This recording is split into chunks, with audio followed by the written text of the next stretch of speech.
अयोध्येमध्ये दर्शनासाठी आलेल्या पुणेकर नागरिकांशी याच विषयावर संवाद साधलाय आमचे प्रतिनिधी रोहन कदम यांनी। पाहूया।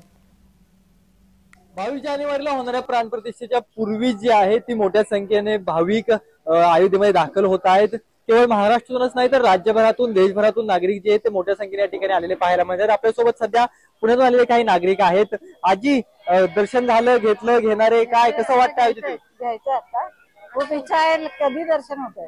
अच्छा, गेले 500 वर्ष मंदिर होणार होतं, 500 वर्षापासून रामलला बाहेर होते, आता अखेर ते आतमध्ये येत आहेत, प्राणप्रतिष्ठा होते, काय वाटतंय?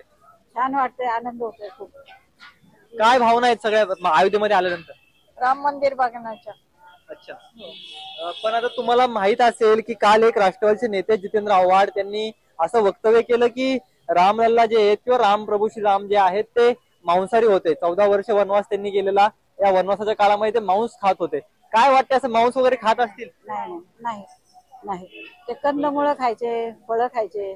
त्यावेळेस कुठं असेल हे मांसाहार, त्यावेळेस होतं का तरी काय माहिती नाही, त्यांनाही माहिती नाही, आम्हालाही माहिती नाही। का त्यांना माहित नाही, मग का बोलतायत ते अशी सगळी? काय माहिती काय बोलतात ते? आम्ही तर इतिहास असा ऐकलाय की त्यांनी फक्त जंगलात राहून कंदमुळे किंवा ती शबरीची बोरे असं इतिहासामध्ये होतं, तेच आतापर्यंत ऐकत आलो आम्ही।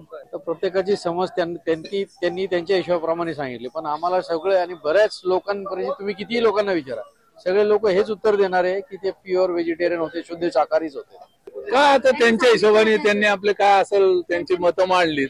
रोहन कदम, जय महाराष्ट्र न्यूज, अयोध्या।